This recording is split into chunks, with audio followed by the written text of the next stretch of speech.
निर्देशांक ज्यामिति। ठीक है, 7वां चैप्टर है निर्देशांक ज्यामिति, कोऑर्डिनेट ज्योमेट्री। ठीक है, तो इसमें जो हमारा कंडीशन है कोऑर्डिनेट ज्योमेट्री जो हम पढ़ेंगे, तो इसमें है क्या, आपने इसके पहले ज्योमेट्री के बारे में पढ़े हैं, यानी ज्यामिति के बारे में पढ़े हैं, उसी का एक छोटा सा भाग निर्देशांक हम ज्यामिति के बारे में पढ़ेंगे। निर्देशांक ज्यामिति है क्या ये सीखेंगे।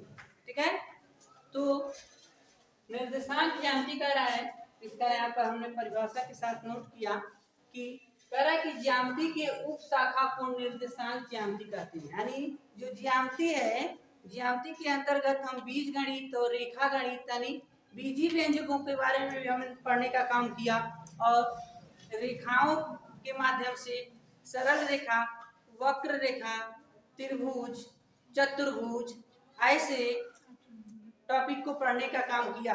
जो मान लो त्रिभुजों के बारे में, चतुर्भुज के बारे में, रेखाओं के बारे में, कोण के बारे में, जितना ये सब है अलग अलग टॉपिक जो है वो सब ज्यामिति के अंतर्गत आता है, यानी वो ज्योमेट्री है।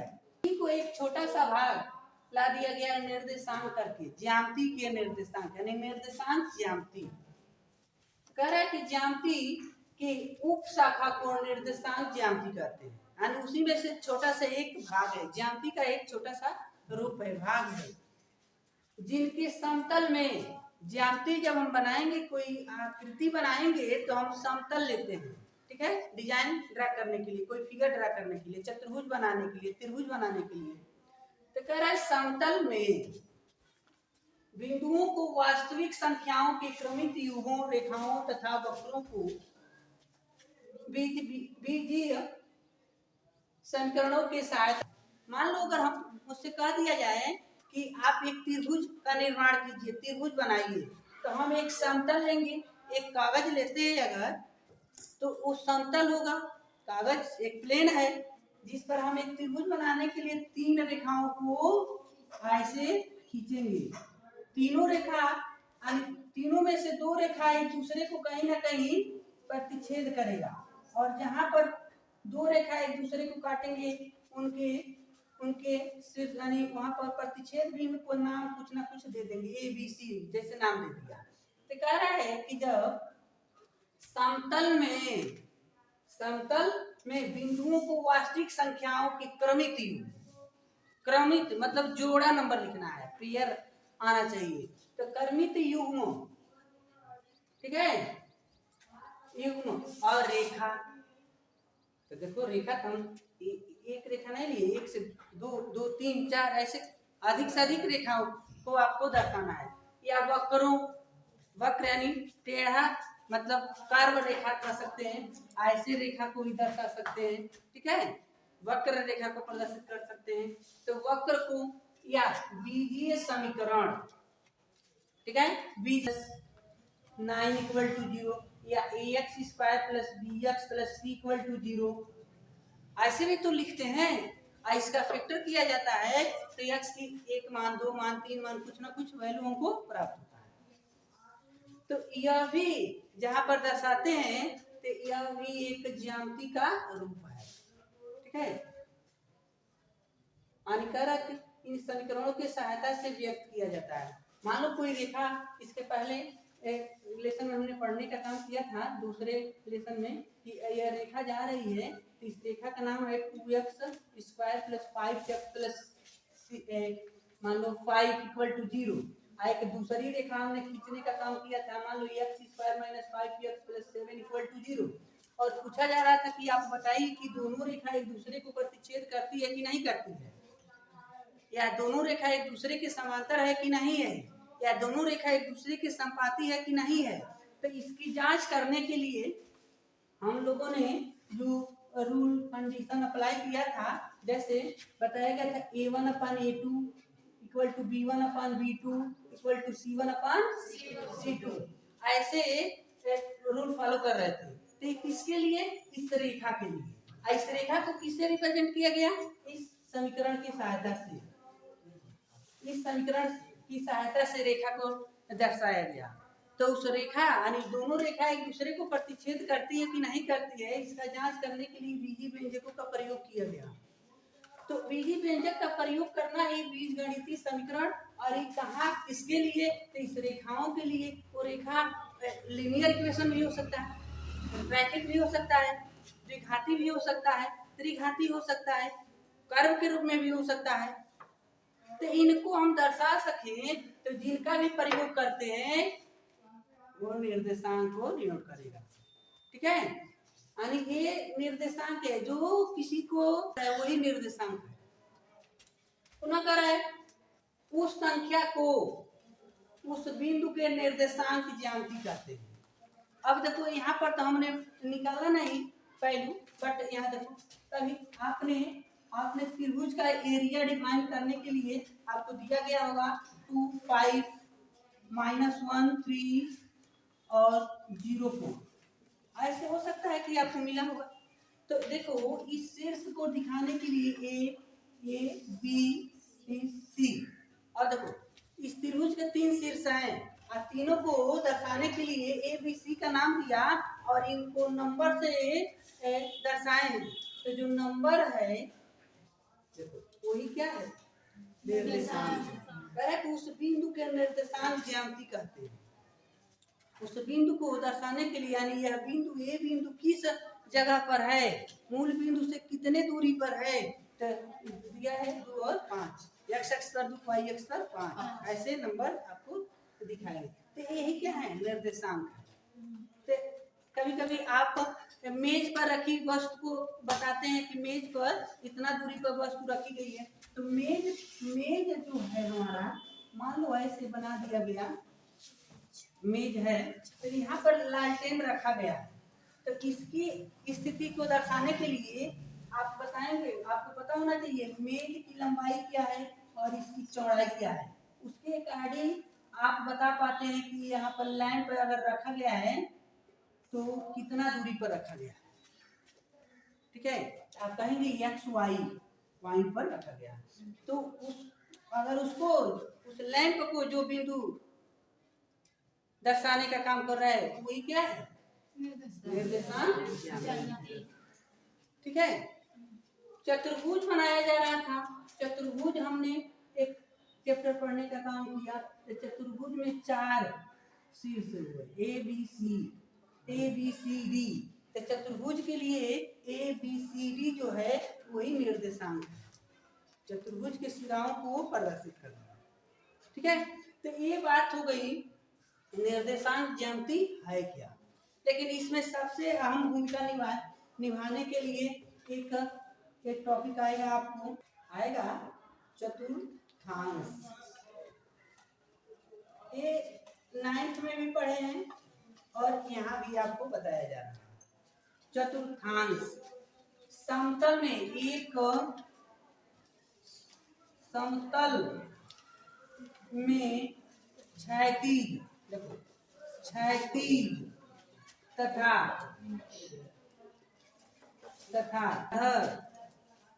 खींची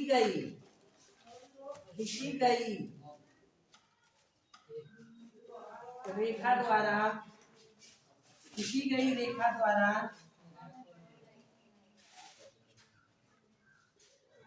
4 भागों में बटा भाग चतुर्थांश कहलाता है।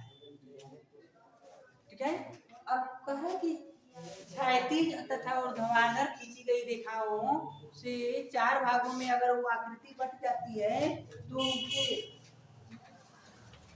तो उसे चतुर्थांश कहते हैं। तो पहले यहाँ देखो क्षैतिज एक रेखा हम खींच के दिखाते हैं।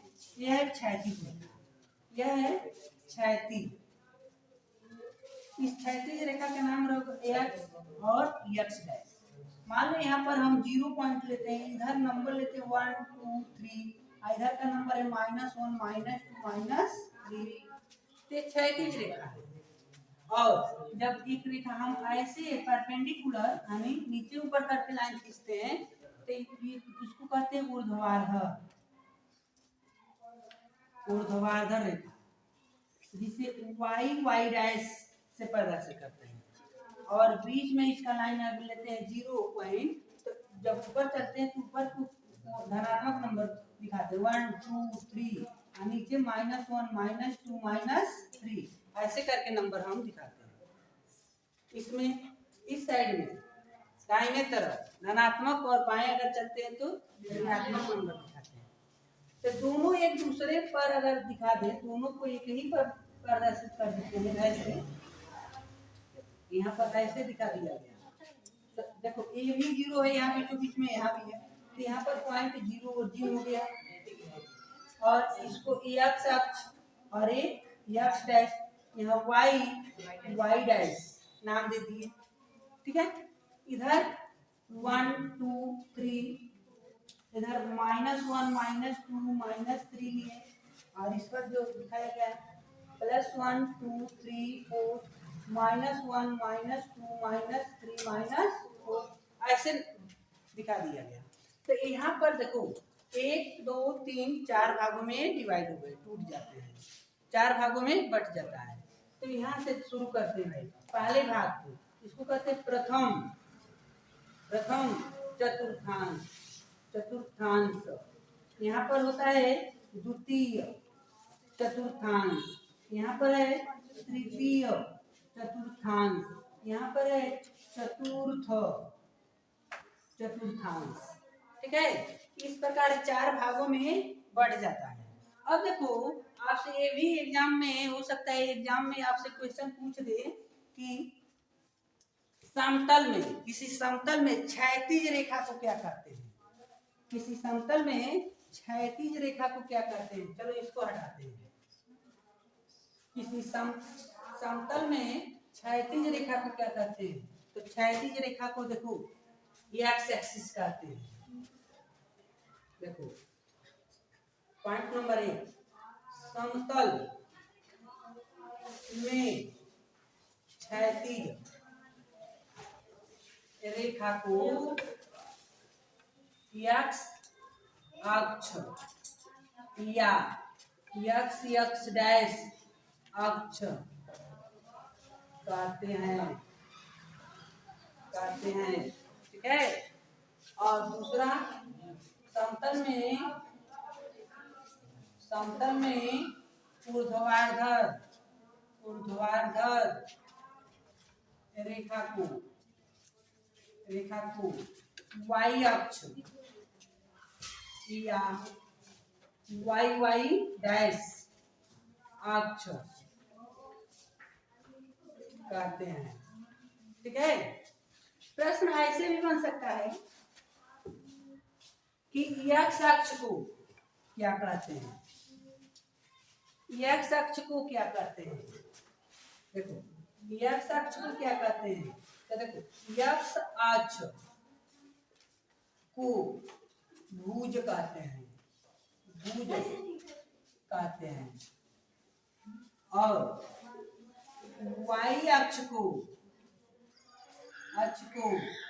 कोटि कहते हैं, वाई अक्ष को कोटि कहते हैं। ठीक है, ये एक नंबर हमारे पास चतुर्थांश है। पहले चतुर्थांश किससे मिलकर बना है, तो एक्स और वाई से मिलकर बना है। तो एक्स भी धनात्मक है और वाई भी धनात्मक है, तो जो पहला चतुर्थांश होता है वो धनात्मक होता है, ये लिखेंगे धनात्मक।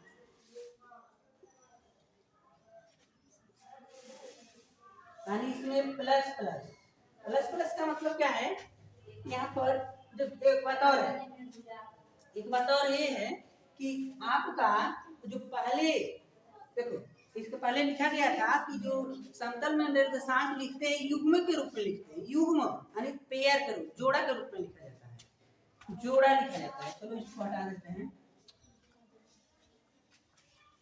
देखो आप लिख सकते हैं कि निर्देशांक प्रथम चतुर्थांश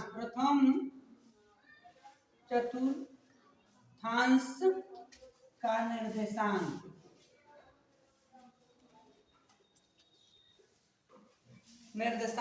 क्या होता है, प्लस होता है। क्यों प्लस होता है, क्योंकि पहले हम देखेंगे यक्ष अक्ष। तो यक्ष अक्ष पहले चतुर्थांश में, पहला चतुर्थांश इन्हीं के ना घेरा से बना है, इन दोनों लाइन के घेराओं से बना है, यक्ष अक्ष और वाई अक्ष। तो यक्ष अक्ष आप यहाँ लिख सकते हैं यक्ष वाई, वाई अक्ष, अक्ष को प्रथम चतुर्थांश कहते हैं। यानी यक्ष वाई के बीच में जितना घेरा है प्रथम चतुर्थांश है। और एक बताओ ये कितने डिग्री पर कटते हैं? 90 अंश, 90 अंश पर ये कट जाते हैं। ठीक है, दोनों और जो ऊर्ध्वाधर और क्षैतिज रेखा 90 अंश का कोण बनता है। तो देखो ये प्लस और ये प्लस, यानी यक्ष अक्ष भी प्लस, वाई अक्ष भी प्लस। ठीक है, लेकिन द्वितीय चतुर्थांश की बात करोगे, द्वितीय चतुर्थांश, अब देखो आ जाओ, इसके और इसके बीच का ना भाग होती है। हाँ, हमको पहले यक्ष अक्ष को लिखना है, पहले यक्ष अक्ष को लिखना है। तो पहले यक्ष अक्ष क्या है भाई? निगेटिव ना है, हम माइनस लिखे। अब वाई अक्ष ऊपर का है ना, है तो ये प्लस है, यानी इनका निशान हो गया माइनस प्लस, इनका चिन्ह हो गया, द्वितीय चतुर्थांश का चिन्ह हो गया माइनस प्लस। तो देखो या वैसे भी कह देगा आपसे यक्ष डैश वाई, यक्ष डैश वाई से घिरे भाग द्वितीय चतुर्थांश है। ठीक है, अच्छा को द्वितीय चतुर्थांश कहते हैं। ठीक है, चलो लिखिए। ठीक है, आ जाओ तृतीय में चलते हैं भाई, आ जाओ यहाँ पर। तृतीय में देखो दोनों डैश डैश वाले हैं, यहाँ पर इनके बीच में ना घिरा हुआ भाग है, तो ये निगेटिव है और ये भी, तो यहाँ पर तो माइनस माइनस की बात हो जाएगी, यानी हाँ जी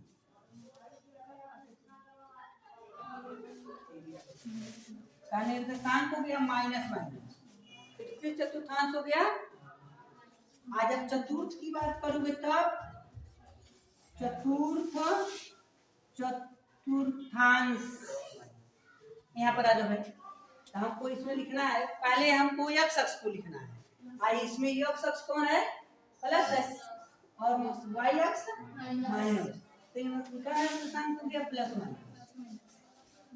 ठीक है, तो आप से केवल ऐसे शॉर्ट में लिख सकते हैं चतुर्थांश का चिन्ह,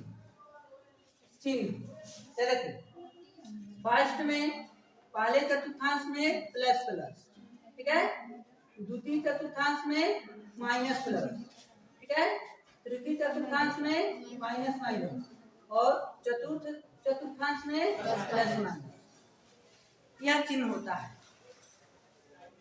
इसी के आधार पर आपसे बहुविकल्पी प्रश्न पूछे जाएंगे। अब हम लोग कुछ एग्जाम्पल देखेंगे। ठीक है, तो अब देखो हमने नोट कर दिया कुछ एग्जाम्पल। ऊपर लिखा है कि किस चतुर्थांश में स्थित है, जो निर्देशांक है हमारे किस चतुर्थांश में है। तभी अभी हमने आपको बताया था कि किस चतुर्थांश का चिन्ह क्या होता है। ठीक है, तो देखो यहाँ पर यह माइनस और दूसरा है प्लस, माइनस प्लस। अभी अभी हमने आपको बताया था कि पहले चतुर्थांश में प्लस प्लस होते हैं, दूसरे चतुर्थांश में माइनस प्लस होते हैं, तीसरे चतुर्थांश में माइनस माइनस, और 4 नंबर में होता है प्लस माइनस। ठीक है, तो चिन्ह को देखकर हमको समझ जाना है किस चतुर्थांश में है। तो देखो दूसरे में माइनस तब प्लस, माइनस है यह नंबर और ये प्लस, इसके आगे लिखना है द्वितीय चतुर्थांश, द्वितीय चतुर्थांश में है। ठीक है, यहाँ पर देखो माइनस माइनस, तीसरे में होते हैं माइनस माइनस, यहाँ लिखना है तृतीय चतुर्थांश, चतुर्थांश में है। यहाँ है प्लस प्लस, तो देखो प्लस प्लस फर्स्ट का है, यहाँ पर लिखना है प्रथम चतुर्थांश, प्रथम चतुर्थांश। यहाँ पर देखो प्लस माइनस, तो यहाँ प्लस माइनस के लिए 4 नंबर, तो यहाँ लिखना है चतुर्थ, चतुर्थ, चतुर्थांश। यहाँ पर देखो 0.04, अब x अक्ष पर 0, y अक्ष पर 4, इसका मतलब केवल ही चतुर्थांश में नहीं है, इतना जान लीजिएगा। आपको केवल ही लिखना है y अक्ष पर है। अच्छा, y अक्ष पर ये रेखा खींची गई है, किसी चतुर्थांश में नहीं है, लेकिन यहाँ x अक्ष पर है, y की वैल्यू 0 ना है। अगर इसको हम बनाए ऐसे, देखो यहाँ 0 हो गया, तो 1 2 3 4, यहाँ पर 4 है, y अक्ष पर 4 ना है, तो 4 है, न इधर है न इधर है, ना पहले चतुर्थांश में है ना दूसरे चतुर्थांश में है, तो केवल है y अक्ष। लेकिन इसको देखें तो इसको छोड़ दो, यहाँ 1 2 3 4 5 6 7, मान लो यहाँ की बात हो रही है, यहाँ पर 7 है, तो अब एगो 0 यहाँ 7 यहाँ 0 है, तो यह 7 पर ये हमने निर्देशांक लिया, अपना ऊपर है ना नीचे है, तो y x अक्ष पर है, यह वाला x अक्ष पर है, तो यहाँ लिखेंगे ये x अक्ष पर स्थित है, x अक्ष पर स्थित है। लेकिन इनकी बात करोगे तो प्लस प्लस है, तो यहाँ पर मान लो प्लस प्लस है, तो देखो तो 2 और 3, x अक्ष पर 3, 1 2 3 3 1 2, यहाँ पर ना कट रहा है, यहाँ का निशान हो जाएगा 3। यहाँ देखो इसमें पूछा है कि कोटि और भुज बताइए, तो इसका इसमें आ जाए, इसमें लिखते हैं भुज, पहले लिखेंगे भुज और कोटि, ठीक है। तो भुज क्या है, आगे वाले को भुज कहना है, x अक्ष पर जो रहेगा भुज है, और पीछे वाले को कोटि कहना है। तो इसमें -2 क्या है, भुज है, और 0 क्या है, कोटि है, 5 भुज है और 7 कोटि है, यहाँ पे -8 भुज है, 3 कोटि है, ठीक है।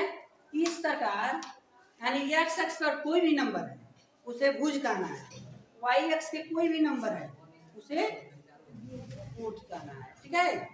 इस प्रकार आपको क्या करना होगा, एग्जाम में 1 नंबर में ये सब प्रश्न पूछ सकता है, ठीक है। आपको इनको सॉल्व करना होगा, और ये सब बातें आपको याद होनी चाहिए, कोटि और भुज क्या है, किस चतुर्थांश में स्थित है, ठीक है। ये सब बातें आपको पता होना चाहिए।